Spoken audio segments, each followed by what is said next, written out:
When the challenge cast members are not actively competing, they can usually be found doing one of two things: hooking up or throwing hands. Emotions run high in a challenge house, so it makes perfect sense that both romance and hatred would be in abundance. Plus, as the great Dan Setzler once said, fucking and fighting, those are the two things that get you called back. Stop doing those, stop getting calls. Here's 10 takes on challenge romance or rage. Number 1, Abram is the GOAT of challenge hookups. Seriously, it's undeniable. The women he had relationships with reads like a challenge Mount Rushmore. Veronica, Rachel, Coral, and Cara Maria. What an honor those wonderful women bestowed upon Mr. Boise. Number 2, the best ever performance by a couple on the show is Tori and Jordan on War of the Worlds 2.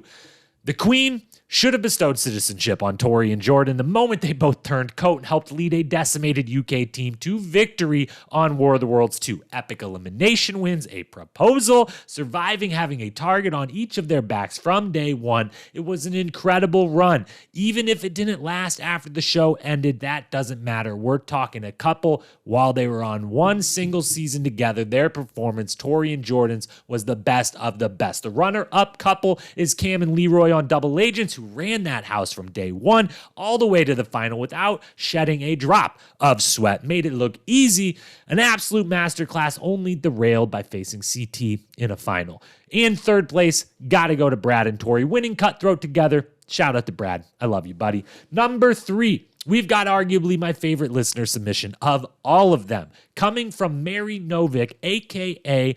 Mar2No on Instagram. Her take was Diem and Derrick's connection gets overshadowed by her relationship with CT. And having just covered Fresh Meat and The Duel on the rewatch series, this opinion was fresh in my mind, and I couldn't agree with Mary more. Diem and Derrick's connection does get overshadowed by her relationship with CT, as does that part of Diem's story in general. Diem's story is a major part of challenge history. She is and was an angel, and her up and down relationship with CT is an all-time storyline.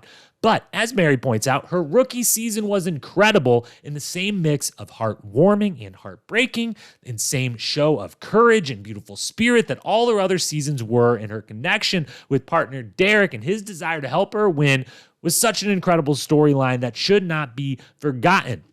Those walks they took, her first revealing her battle to him and to us viewers, are poignant challenge moments, and they shouldn't be forgotten when telling the story of Diem or Derrick.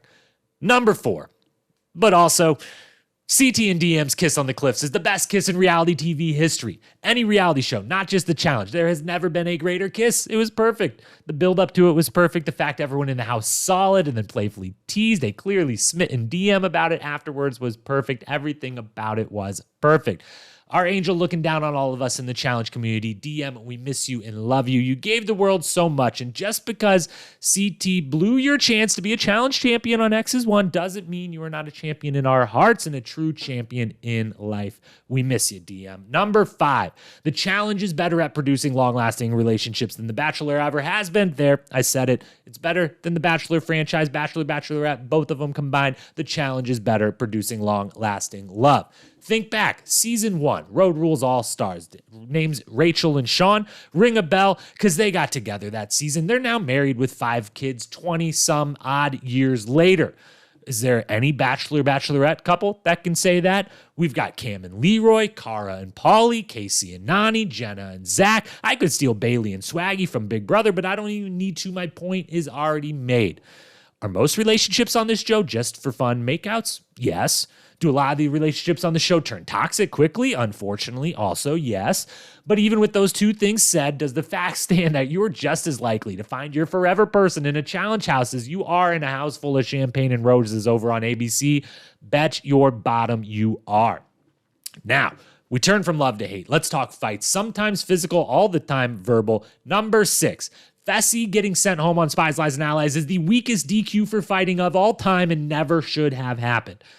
What an absolute joke. The safety standards needed increasing over the previous years. That is certain, but this was weak sauce and everyone knows it. A face smush in context is not grounds for removal, but maybe being the one who starts a fight every single season and smashes glass during every single one of those fights should have been. Number 7. No one yells in someone's face like Katie yells in someone's face. It's stiff competition, but Katie is clearly the GOAT of yelling in people's faces. Don't believe me? I'd like to call Veronica as my first witness. When I was talking to Kettle, did it involve your skate ass? No, it didn't, bitch. It did not. So shut the up. What? Shut the up. We can end the debate right here. Katie, you are the GOAT of yelling in other people's faces. There's no debate about it. Number 8. Coral's "I don't wrestle, I beat bitches up" is the greatest quote in challenge history. What a legend. What a badass. There simply is no better in-the-moment response to an offer to fight than this. She wants to fight you in the grass. Give me a break, Coral. She wants to wrestle you in the grass. Go downstairs. She wants to hit me? No, she wants to wrestle you. I don't wrestle. I beat bitches up. Oh my God.